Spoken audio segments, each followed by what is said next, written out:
Daawwattoota chaanalii Akkoo Ingiliffaa Oromic akkam nagaa jirtu baga jiraattan. Guyyaadhaa sagantaa yookaan immoo barumsa giraamarii barachuu deemna jechuudha. Torbaan dabre keetti barumsa giraamarii keenya yookaan immoo Friday yookaan immoo Jimaata dabre keetti barumsi ni baranne barumsa waa'ee addition to remarks kan jechuudha. Addition to remarks karaa lamaan laallee jirra. Karaa lamaan laallee isin jedhee jira. Tokkoffaan affirmative addition kan jedhamu yookaan immoo lammaffaan immoo negative to addition kan jedhamu jira jechuudha. Kanaaf torbaan dabre keetti akkaataa affirmative itti dalagamu laallee jira. Hadha immoo akkaataa negative addition itti dalagamu laallaa jechuudha.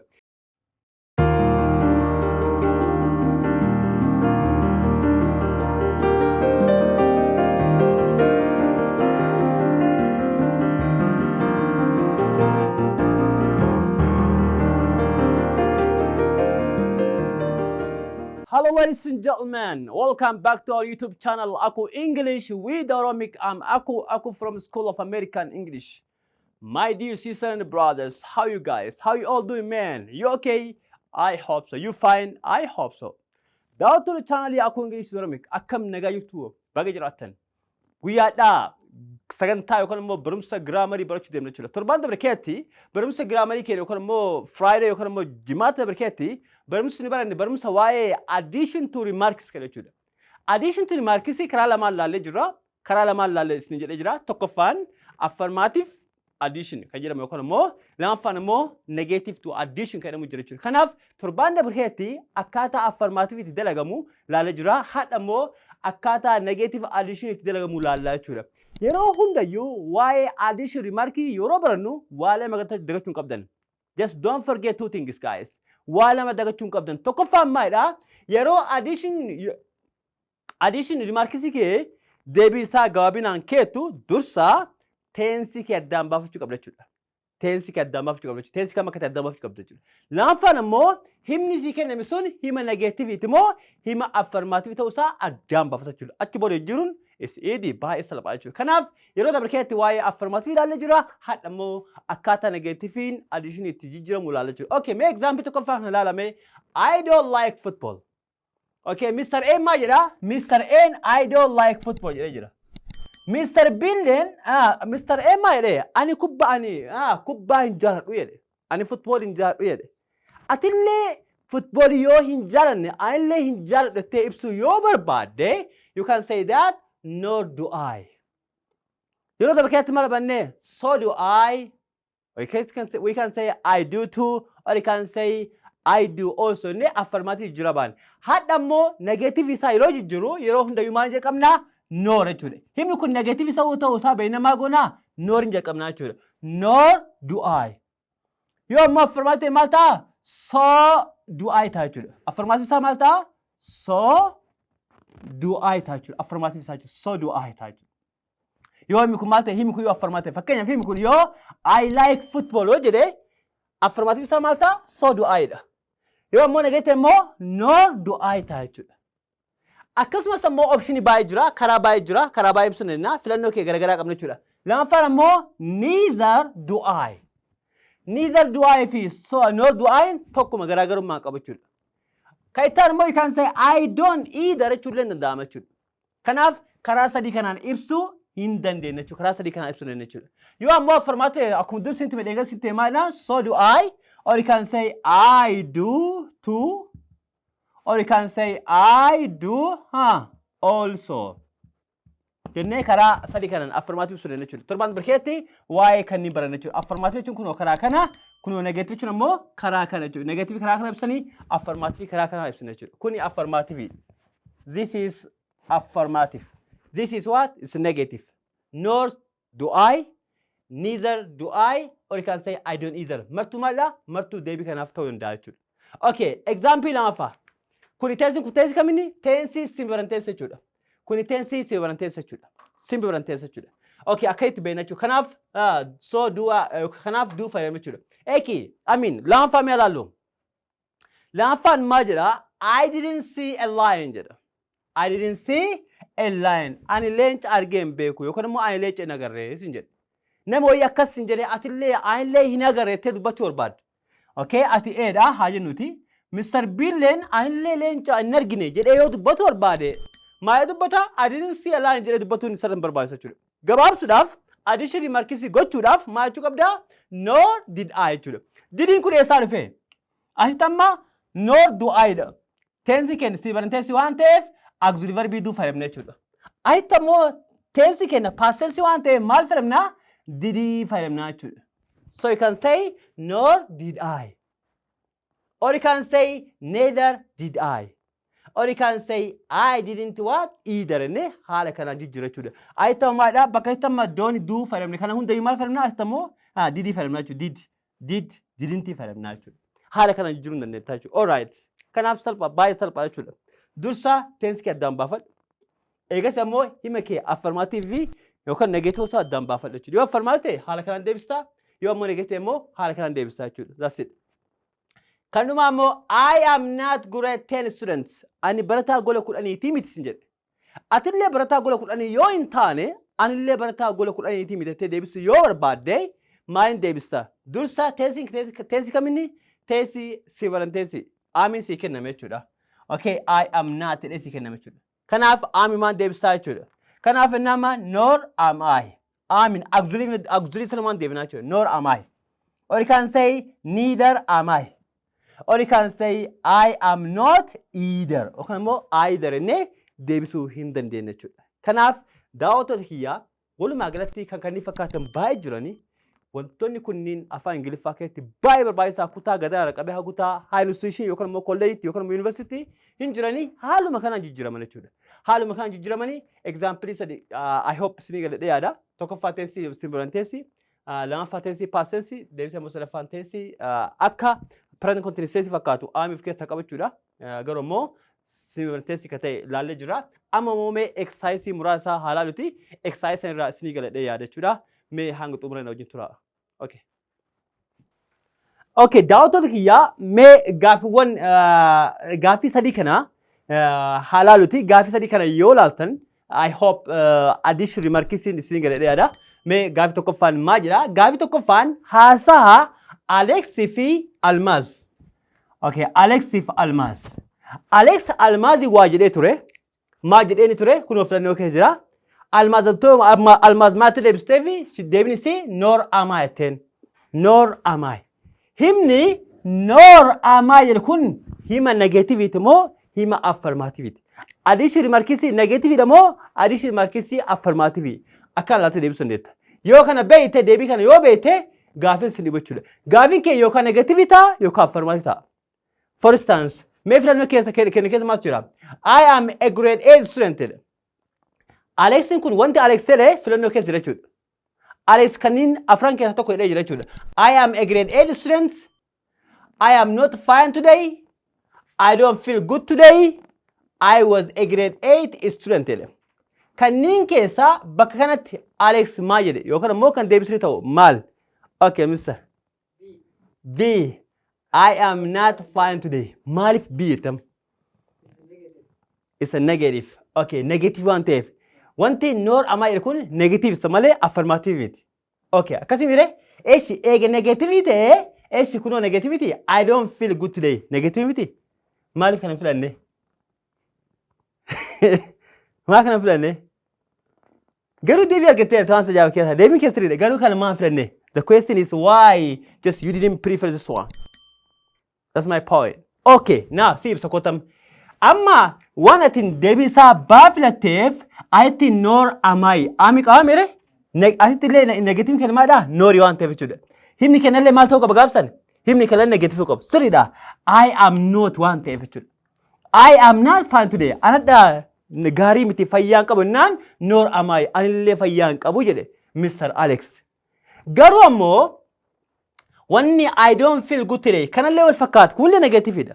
Kullee negativeidha. Kullee negative. Garuu garaagarummaa isaanii maal? Garaagarummaa isaanii tensii garagaraata jechuudha. Kuni tensii si baranteessidha. Kunillee tensii baranteessidha. Kun aamiidhaan sii kenname. Kun ammoo duun sii kenname jechuudha.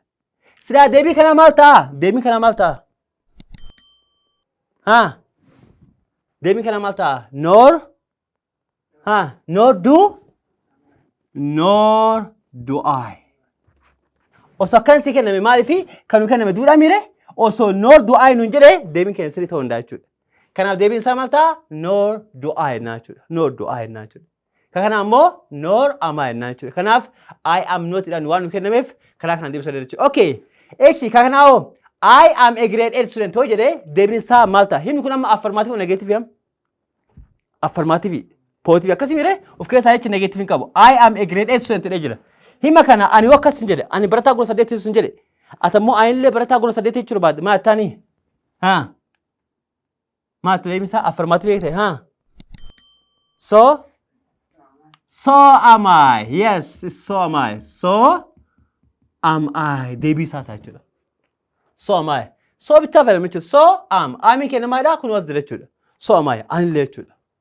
So am I. Ne haala kanaan deebinaa jechuudha. Okay. Kuni past tense dha kana dhiisu jechuudha. Okay. Gaaffii lamaffaa haalimnu. Gaaffii lamaffaan Hassaniif Boona wajjin haasa'e. Okay. Hassan Boona maal jedheeni I don't like to drink alcohol jedheen. Ani alkoolii dhuguu hin jaaladhu jedheen. Boona illee maalidhaa? Boona illeen ani illee jechuu barbaada. I don't like to drink alcohol.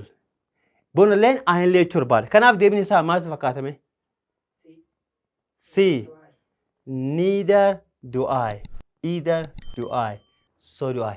Are you sure? Dhugaadha? Laaltu sirriitti? Okay. Eeshi haa ta'u. Eeshi maaliif hin taane? So am I maaliif jechuu hin dandeenye? Eywa, nice. Wanni nu kenname kun maalidhanii? Wanni nu kenname tensi kenna duudhaan nu kenname. Akkasii mire himni kenna auxiliary kenna maal nu kenname duudhaan nu kenname. Kanaafuu kaduu soqachuu qabna jechuudha. Aamin hin ta'u complete jechuudha. Maaliif ennaa wanti aamii ibsu as keessa hin jiru. Eeshi kayitaan ammoo so do I sin jedhe. So do I maaliif hin taane? So do I maaliif hin taane? So do I wanni hin taaneef himni kenna affirmative miti. No way. Himni kenna affirmative miti. Osoo himni kenna affirmative ta'e so do I jechuun dandeenya. Okay, walii galami himni kenna osoo amma affirmative ta'e I like to drink alcohol osoo jedhe so do I jechuun dandeenya. Ani illee jechuudha. Ammoo himni kenna maalidhaa? Negative ammaa jedhe watti reeftan isin barsiisu keessatti ani garuu si barsiisaa hin jiru. Daawwattoota kiyya ani isa barsiisaa hin jiru. Akkanumaan inni waan ilaalaa jiruuf gaafadha malee waan isin beeku qabdan ani isa barsiisaa hin jiru. Okay. Awwala yeroo barachuu qabdan addition markis dursa maaluu qabdan teensi ilaaluu qabdan. Eega teensi ilaaltanii baatan booda lamaffaa maaluu qabdanii himni keessan negative moo affirmative oddaan ilaalachuu qabdan. Amma himni kun maalidhaa? Negative. I don't jedhee jira. Kanaafuu I don't jennaan maal qabdu beektaa? Kan noorii, kan niizarii, kan iizarii qabachuu qabdu. Walii galaami? So you can say that so do I sila himni kuni asi affirmative asi dooni kun asi bade I like to drink alcohol so jedhe so do I ta also affirmative ta'e. Amma himni kenna maali? Akkasitti negative dha mire? Kanaaf deebiin kenna maal ta'a? Neither do I ta jechuudha. Kunillee either do I seera isaaniin. Akkam ta'uu qaba beektaa? I do either ta'uu qaba jechuudha. You see? Kuni maal ta'uu qaba? I do either akkana barreeffamu qaba jechuudha. I do either akkana barreeffamu qaba malee akkanatti barreeffamu qabu. Kun ammoo sirrii jechuudha. Neither do I or you can say nor do I. Okay, kanaaf deebiin kenna maal ta'a? Deebiin kenna C ta'a jechuudha. Neither do I na jechuudha. Okay, gaafidhuma Hawaa fi Saara wajjin haasa'e. Hawaan Saara maal jetteeni? I watched it. Dhaggeeffadhu. I watched. You see? I watched a film last night. Ani halkan edaa fiilmii ilaalee jetteen. Amma deebiin isaa maal ta'a? Saara noo. Ani illee halkan edaa fiilmii ilaalettee dubbachuu barbaadde. Kanaaf deebii kanaaf akka ta'u maal? Dursa maal isin jedhe? Deebii kana guutuudhaaf teensi kana addaan baafadha. Ere gurra sammuu kee bani teensi kee addaan baafadhu awwala teensi kee ilaal. Eega teensi ilaalteera baate hima kee addaan baafadham hima affirmaatiivii moo hima negeetiivii dan bakka dhumatee jira. Addition markii jiruudhaaf hagana bichaa beek. Achirraa kaafee auxiliary kee laatee jiru bichaa. Okay. Kanaaf himi kun amma Mr. Jamal. Himi kun amma hima teensi kamsa fakkaata? I watched a film last night.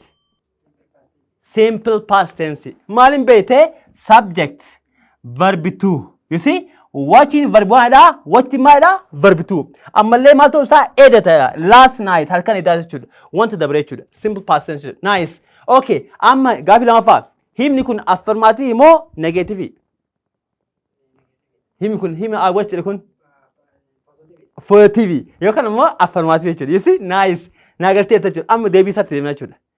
Deebii isaa eega past tense ta'ee kama past tense jechuudha. Walii galaami? Okay. A, neither did I. B, so did I.